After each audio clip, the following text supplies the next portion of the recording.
Beloved children of higher school, we can make a difference.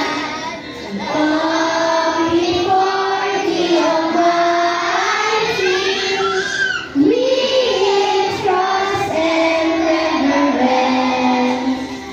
We stand virtues and love. Together we shall stand.